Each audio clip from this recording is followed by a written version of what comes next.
We are teaming up with the fine folks at Vlogger to bring you a little bit of cheer in these not so rock and roll times.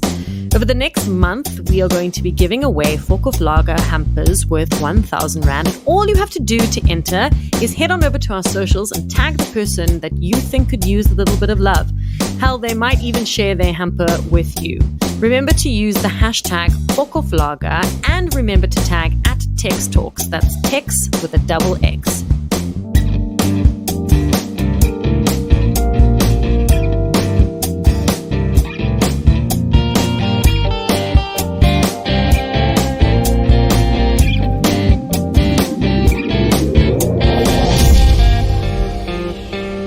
Hello and welcome to Texx Talks.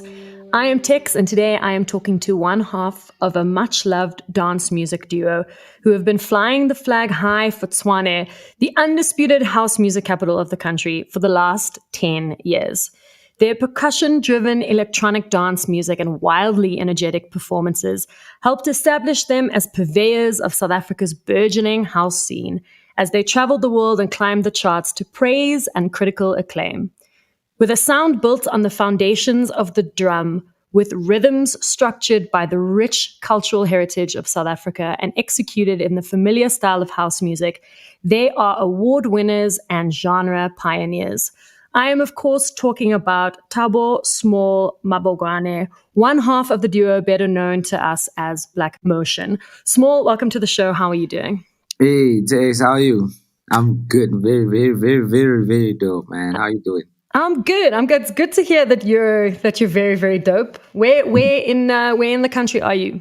Right now I'm in South Africa. I'm in Centurion, Pretoria. Okay, I'm in Craig Hall in Johannesburg, and it's nice and hot. The weather is yeah, it seems to be. So since we're celebrating a milestone 10 years of your music and your partnership, I think the right thing to do would be to go back to the beginning when you and Robert first met. So something that's always struck me about your music, something that you guys have said time and time again, is this necessity to create a connection that is spiritual. So take me back to the first time where you were introduced, playing music to each other and essentially forming that spiritual connection. When we met, it was 2010 officially, when we met officially, but before then, I started producing in 2002 using Fruity Loops. And I was a producer on my own, and I was pushing beats. I was selling beats in the hood in Shoshanguve, and so was Robert's hustle on the side. So we were both producers, and until we both made our names in the hood via production, we would also make those mixes for dancers, the ones the mixes that they use in competitions and stuff like that. Oh yeah. So we got to know each other like that from people not actually meeting up. And then 2009, I think, 2009, he was part of this group. Robert was part of this group in the hood. So I saw them on stage, and they were performing on Murdah's production. So later 2010, as I was producing, there was this guy called Moses Mokoko. He knew my production from my block section of Shoshanguve, and he also knew Murdah's production from his side of his section. So I was from block L and he was from block UU. So we DJs would also play our music, and people would ask, who's this? Where does he come from? Who's this person that produced the song? Who's this person that produced the song? Until this guy was like, yo, you guys produce almost the same style of music that you like. It's kind of unique and full of drums and percussion. So why don't you link up? And he made us meet 2010 January. The 2010 FIFA World Cup will be organized in South Africa. from there on, we made up, and yeah, man, we found out that both our production is on a big scale of understanding each other. So from 2010, our first song that we made together was that Banane Mabogwane. That was a track that opened the doors for us, and yeah, from there on, that was when Black Motion was formed. So we were both producers individually until we got linked up by a man called Moses Mokoko, our partner. So it's the second time you've mentioned Moses. Was he like quite a crucial figure in Shoshanguve at the time, or was he just a fan? Was he someone who like was always around? Not in Shoshanguve, but he's actually from Garankuwa. So, but like he's a person that loved music. And yeah, man, everywhere we would go, we would always talk about like unearthed producers from the hood. And yeah, man, he had so much belief in us that the first time that we linked up, he said like, if you guys like form a group and be like solid, I can buy all the equipment that you guys will need to make good music. And he actually did that. And yeah, man, from there on, everything was just on a roll. And from, I would say he started, we always refer to him as the founder of Black Motion. Shout out Moses. Yeah, big time. So, I mean, we've mentioned Shoshanguve twice now, and I read in an interview where you said, I think quite a while ago, that as soon as you're born in Shoshanguve, you're born into house music. And that there's nobody from that area that doesn't understand house music and the culture of it. Tell me about the culture of house music where you're from and what you learned about it growing up. Yeah, man, like I come from a culture and an era of vinyls where plastic was like, was proper the stuff to have. And what you call this, record players were like the things to have before a car. So like we would like have your DJs, Fana Bozen, Cantona, Corrida Groove, and a whole lot of DJs that started this when they were playing disco. They turned the disco and like switched up the tempo and made it a 45 BPM. So it was clearer and more slower. So you could hear the percussions and you could hear the meaningful like melodies in the tracks. So also with the quality of the house music that was coming out with vinyls, understand that everything had to be mastered, had to be perfected to fit on plastic. So it made us pay attention a lot to the quality and the understanding of making house music, especially in the early 2000s where there was deep house full of percussions, that house music that was banging. That was the era of Defected, when was introducing a whole lot of different styles of house music, but like full of percussion, whether it was a bit ravey, whether it was a bit tribal or jerky or whatever, but like it had that element of that African instrument, African percussion. Yeah. The surroundings of where I come from, the hood, like where we come from, it played a whole huge role, like because everything in the taxi was just house music. In churches, before you go in a church, it was house music. There, when you go to school, it's house music. So everywhere, man, was house music. Your Fresh Volume 1s, Aman Van Helden, like Daft Punk. That we grew up around that stuff, and it had a whole lot of influence in our music today. Did you? I mean, you mentioned Julian Gomes, and then you mentioned house music exploding in the early 2000s. But things were still bubbling like in the 90s. Like you could feel that there was like a palpable scene that was starting. And when you guys were growing up, could you feel that too? I like when the first time I attended, not attended, but like I was sleeping, and this was 1998. I was sleeping there in my house in Shoshanguve, and there was a bash behind my street, and I literally couldn't sleep, and I was happy about that because I was so surprised in the music that I was hearing. I was like, what what music is this? And I like literally from that night fell in love with house music, and I tried to find out what radio station plays this, what TV station plays this kind of music. And yeah, I got to understand that like, yo, DJ is the new thing because it comes from that old disco's vibe, but like it's more slower and it has more melodies, and it's got more soothing elements in it. And it was just talking to me from the word go. You know, so you're both self-taught, which I think is incredible. I think that is such an amazing feat, and people need to talk about that more. But I was very surprised to learn that you're also both dancers, which I think gives you like a certain appreciation for music and making music in a way that, you know, as a dancer, you feel the music more. Yeah. How did coming from a dancing background influence the type of music that you were making back then, but also that you make now? It's again like it goes like with what you know as rhythm and what moves your body. Because when I would say what pushed us into production is, or I would say Vele coming from being a dancer, because of the rhythms you make with your feet and they play in your head while a song is playing. Dancing is creating patterns within a rhythm. So that's what we did and taught ourselves. If we can get a kick with the rhythms that we have in our head, with the rhythms that we want to move with our feet, and we put them into instruments, that becomes a song. And the melody is universal. You can just hum a song on any drum and it will make sense. That's why our uniqueness is in the drums of Black Motion.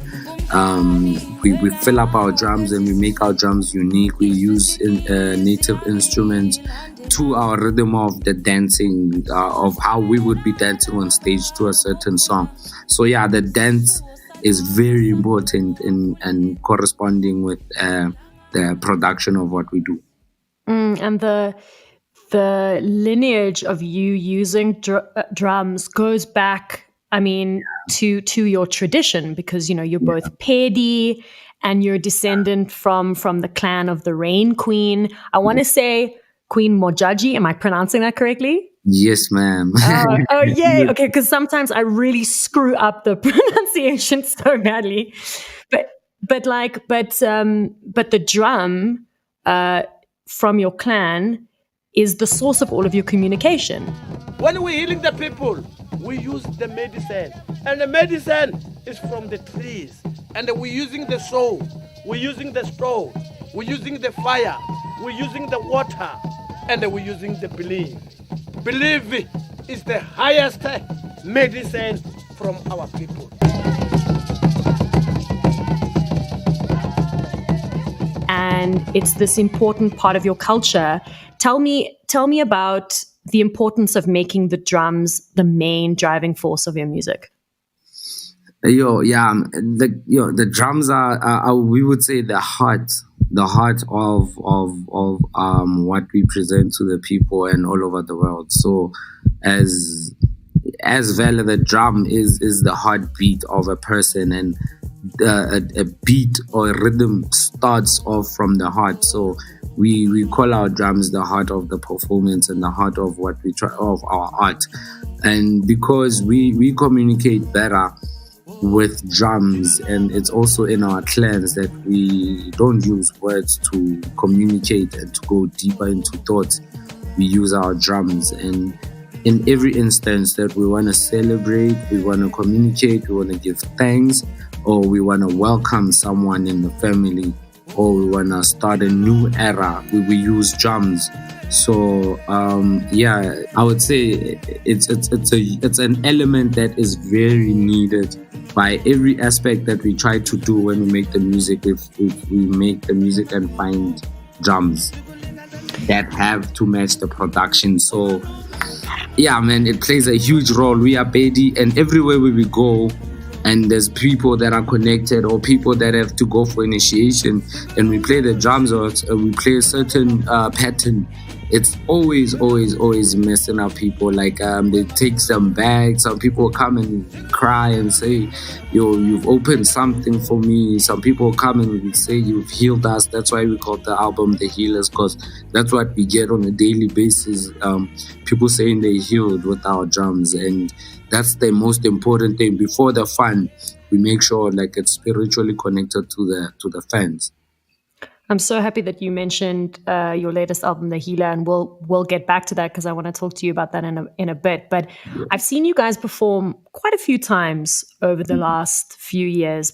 But I think my favorite performance of yours was in Joburg at the end of 2016, and it was part of the Boiler Room Valentine's Stay True series. Yeah. This is straight true.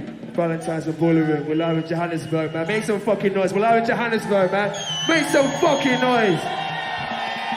We are so happy to be here. It's like our second home, like our third home.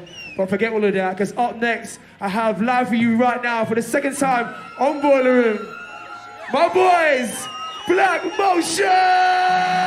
And listen, I drank a lot of whiskey that night, but I'll tell you, there wasn't one person that I bumped into who couldn't stop raving about your gig. And because the Boiler Room setup is so unique with the artist playing in the middle of the crowd. And it's cool that you mentioned that like the drums are the heart and the heartbeat of your performance, because it's also like very cool being in the middle of that Boiler Room crowd and you're like the heart of the whole event. What stands out in your mind about that night? Sure. Like that night is also a very special night for me, because if you remember correctly, the mood and the lighting there was moonlight. Like it was this violet, it was beautiful, blue, beautiful blue visual in there, and everything was just in the zone, and there was a bit of smoke. All I remember in a moment I cannot forget was the peak of our performance, where everything just goes like black. Everything just goes, yeah, man, this is a peak. And I remember opening my eyes, coming back from a zone, and the people that were literally in front of us in a circle, everybody was closing their eyes, and everybody's heads was like facing up. And that was, and I got goosebumps just literally looking at that. And I look at the whole circle, and everybody's just in their own zone. And that was the biggest moment for me, when I was like, yo, okay, some people are touched by the music and what's really going on. Because with the Boiler Room setup, it's not people who go there to show off what they're wearing or to show off what they're drinking or whatever. So it was just all about the music and the connection and the feel good of what the music does to your soul. Sure, I got goosebumps just hearing you talk about it again, because I remember that, like, that was so great, so great. But also tell me a little bit about the campaign that you did with Valentine's, because I remember, you did quite an extensive campaign. You had an extensive partnership with them, and then you guys dropped that amazing advert on TV, and it was so well shot and produced. We said, it doesn't matter what they say, as long as we stay true to who we are.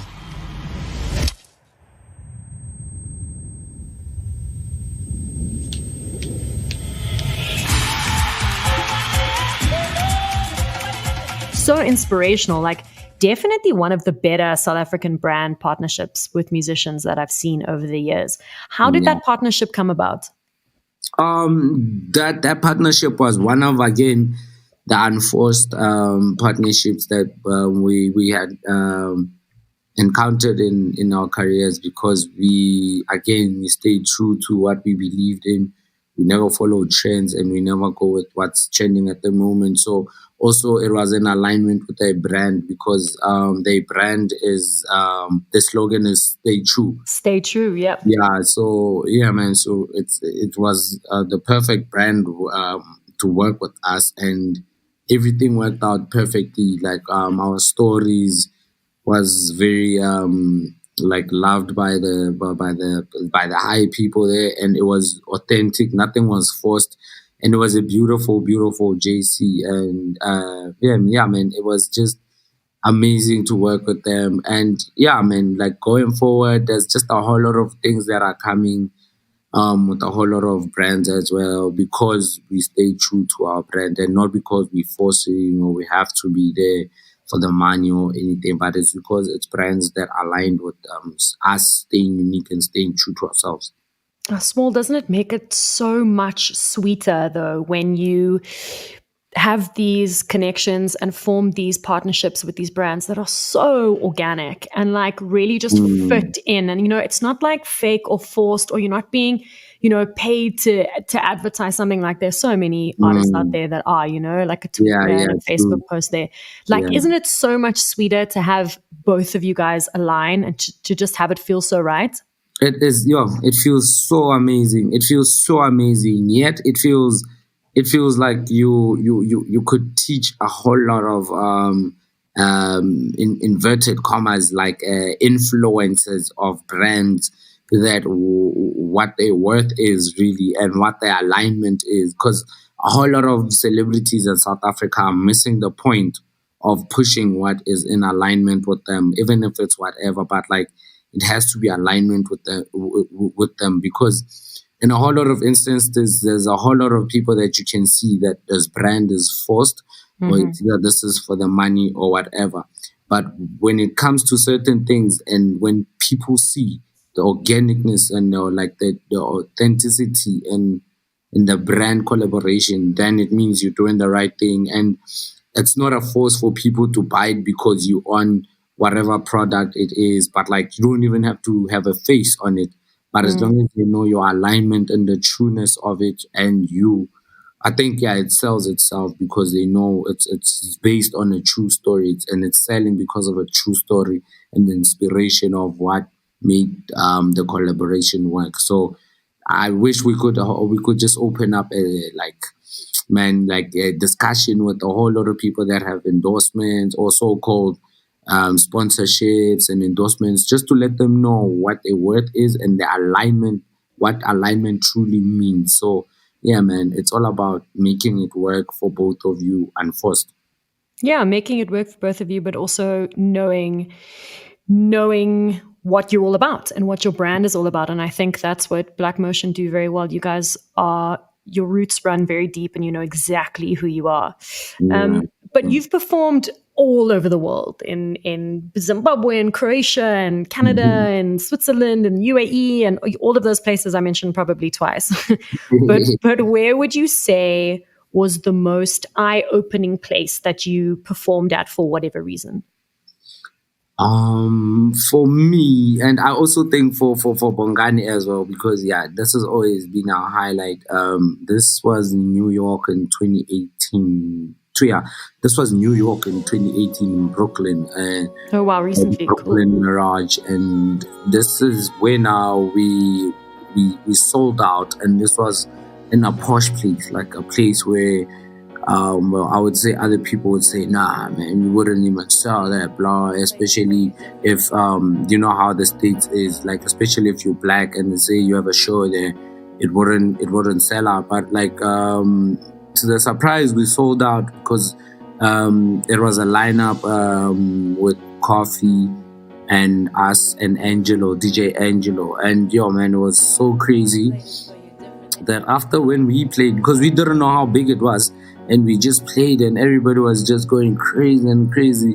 So after we played, when we got off stage and we got to the back of the stage, there were people like Wesley Snipes and like a whole lot of actors there, and they came through and like, yo, what you guys are doing is very crazy. Never seen anything like this, bro. Like, it's so crazy. And we have all these A-listers come through and just bow down, and that was crazy. And I felt like I was in a dream that night. So yeah, but that was a highlight of I think I would speak for Murdah as well, because a lot of A-listers, Hollywood A-listers, got to see something they never saw ever, and it was somehow taking them back and reconnecting them. So it was kind of amazing. I love that story. But what was your impression of New York? Because I was also in New York in 2018, and I also stayed in Brooklyn. I wonder Yeah. if I was there over June, July. I hope we weren't there at the same time, and I missed your gig. But anyway,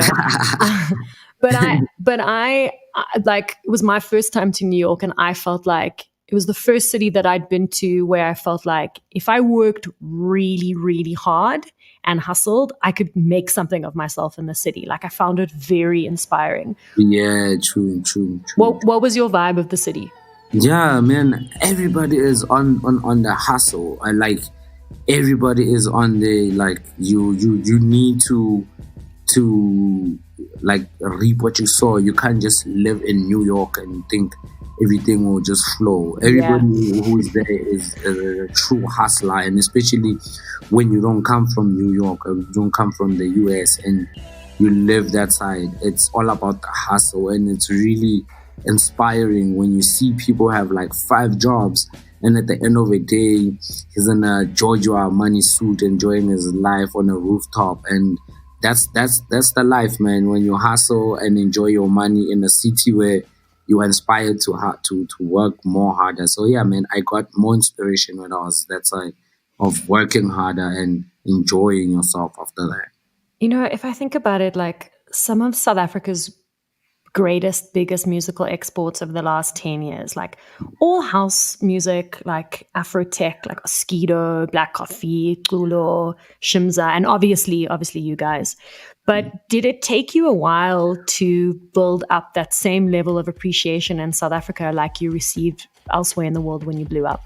Yo, it's so crazy because like people, when we started in 2010 and we released, there was a whole lot of record labels overseas that were licensing our releases and our singles, and they would put them on their compilation till people in South Africa actually thought Black Motion was from overseas. I don't know, from wherever. And yeah, man, around 2010, 2011, the first bookings that we got were actually overseas bookings. Oh, that's amazing. Yeah, not a lot of people started knowing around 2012, that actually Black Motion is 2 dudes that come from Shoshanguve, Pretoria, and the hood of South Africa. Oh, so people thought that you were like from somewhere in, like, I don't know, maybe some small town in like France or whatever. Exactly. So it was also that kind of vibe of like thinking that it's one person. And yeah, man, it was, yeah. And then we had to reestablish ourselves around 2012 this side, and started taking more bookings this side and stopping a whole lot of African and Europe bookings. So we started planting the seed this side around 2012 to be precise, yeah. And yeah, from there on we made a whole lot of bookings this side until people are like, yeah, okay, Black Motion is his hood is really from South Africa. So yeah.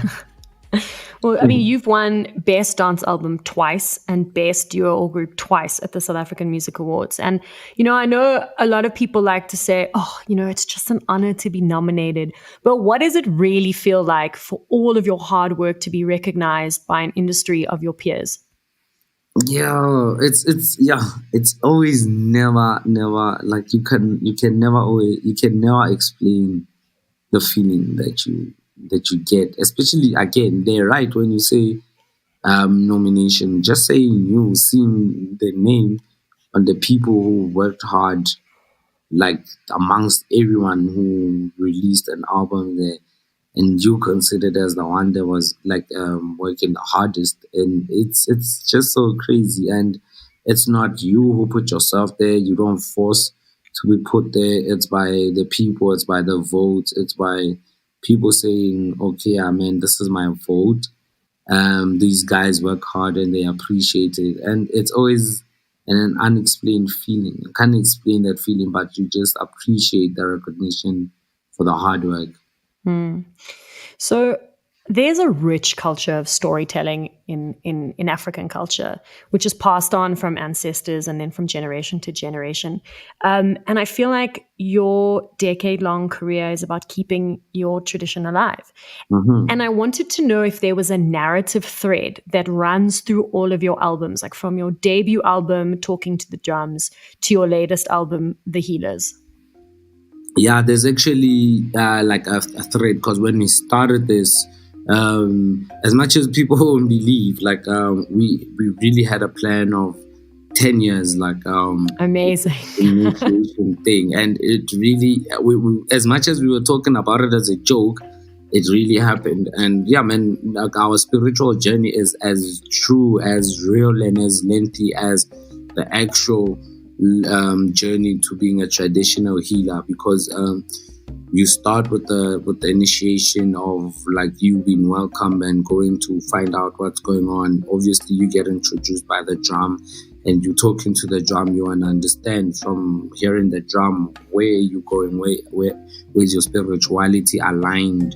Where is your clothes? Like, is it the water clothes? Is it the mountain clothes? Is it whatever the ground clothes? So we named our first album Talking to the Drums in relation with you really getting introduced and talking to the drums, they being introduced to the elders in the journey that you are about. Okay.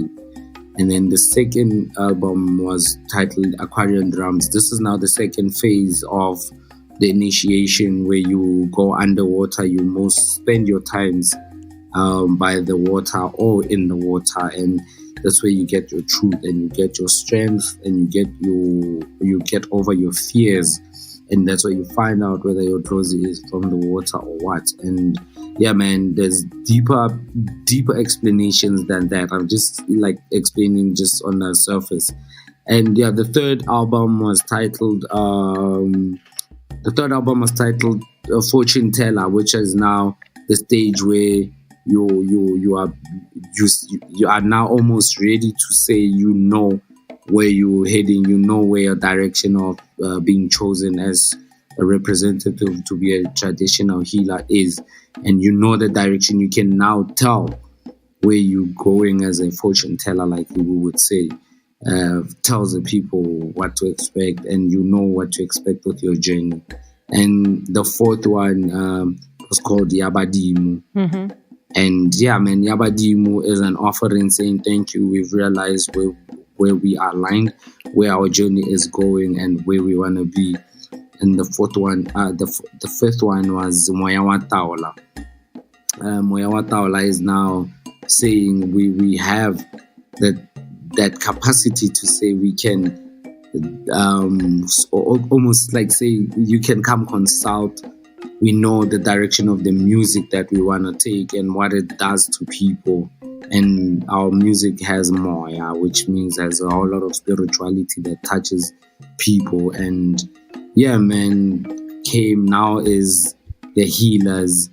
This is now the point where we are certified like proper traditional healers because of the testimonies and the people's stories of wherever we've been and how we touched their lives and how we changed or how we healed their lives with our music. So that's why we call this one The Healer. So our journey has been precise and exactly like the ones of the traditional healers, not because of the fashion or whatever, but because of the spiritual journey that we wanted to take and make people understand in relation with music as well as we grew in the music. And that, ladies and gentlemen, was a brief history of the discography of Black Motion Smol. That was such an incredible answer. I was not expecting all of that, but like I now know from like beginning to end how well thought out that was. That's incredible. So now I think I know the answer to this question, but I'm going to ask it anyway.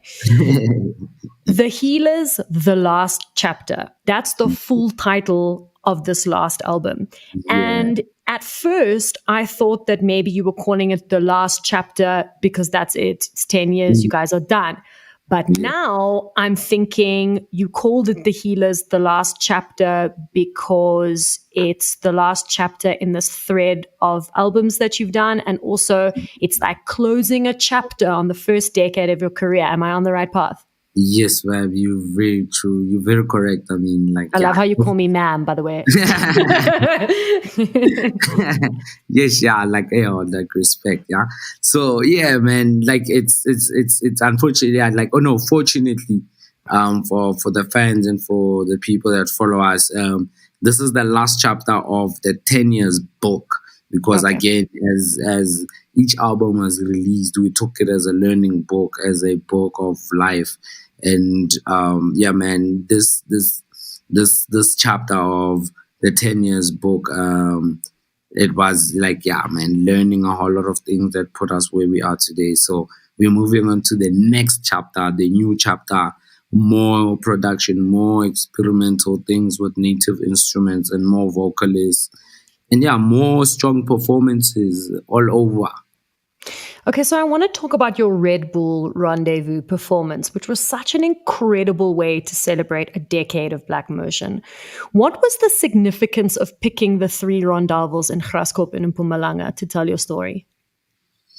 Yo, so with the Red Bull Rendezvous, like it was actually making the dream come true, because we've always dreamed of performing on a mountain live on the highest peak and with the mad background, and the place that made significant impact on our dream and our thoughts was the 3 rendezvous.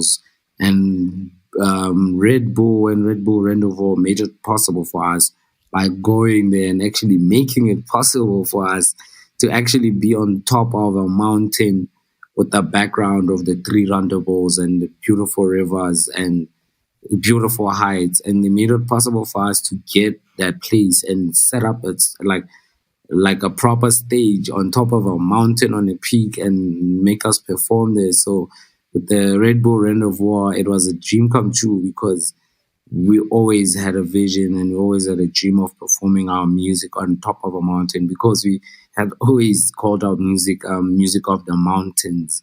So it was a dream come true, and Red Bull Rendezvous made it possible for us. Ah, I see. So I caught a bit of it on Channel O, and I actually think I caught the best bit, because at one point you perform Prayer for Rain, and then almost as if like on cue, it actually starts to rain. Like, wow, it's so crazy. Yeah, that was amazing. what's going through your mind at this point? You're like, oh my God, this is incredible. Yeah, it's so crazy. And it's actually, I think the third time that actually happened. What? There was this one time again where I think we were in Mpumalanga. Oh no, we were in Limpopo. And we were playing, and it was just about sunrise. And suddenly there was these black clouds behind us. And when we were playing, and it was our last track, and we played Prayer for Rain. And with the sun coming up and the rain behind us, and the clouds behind us, it just started raining while there was sunshine. It was beautiful. And a lot of people caught that on camera, and it was just mind-blowing. And another time when we were playing at a pub, we just started playing Prayer for Rain, and yeah, it just rained. So it's always crazy when that happes. Your ancestors are looking down and you're going, yes. Yeah, like, okay, that's what it's for. Not yes. So do you feel, especially in celebrating 10 years of Black Motion, which is a huge achievement, and then the release of your latest album and everything that you've accomplished, do you feel like there's more left to do in South Africa, or do you feel like you've hit a bit of a ceiling? Yeah, no.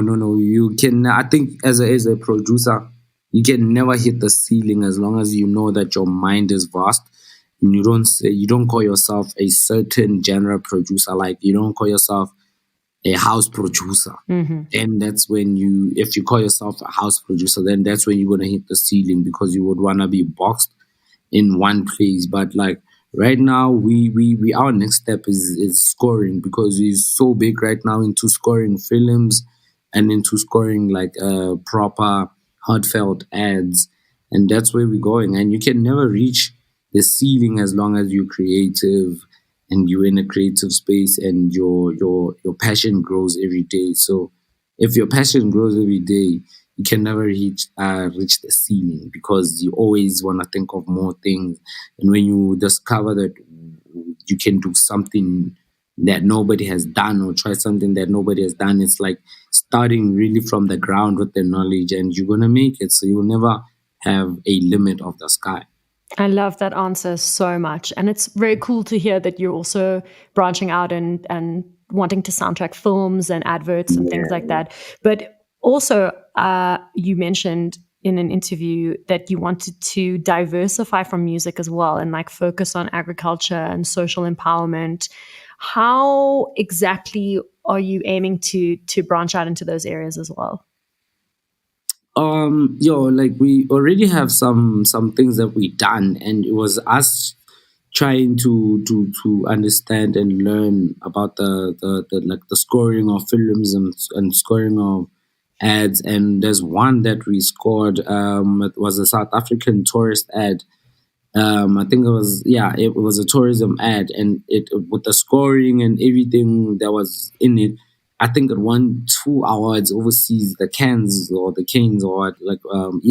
and that was when we saw like the whatever that we do in production, and we put it out there as whatever we want it to sound like, it will sound like that. So if we make a connection of trying it and selling it to people, it works because our mind and our heart is there already. So the connection is just the work itself, like pushing it. And as soon as people understand what we're trying to do, again, in the next generation of movies, they will understand where we're going and where we want to go as the next generation. So lots in the pipeline for Black Motion. That's super exciting. Yeah. But Smol, I just wanted to thank you for taking the time to talk to me today on Texx Talks. It's been such a blessing to watch your career blossom and to see you grow from strength to strength. And I cannot wait to see what the next chapter in the Black Motion story holds. Promise me you'll come back. Oh, man. Thank you very, very much, man. Thank you for the support from day one. And thank you for everything you guys are doing and pushing for us, for people to understand the background and understand where we come from. It means a lot. Thank you guys.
Shout out to Black Motion for joining us in studio.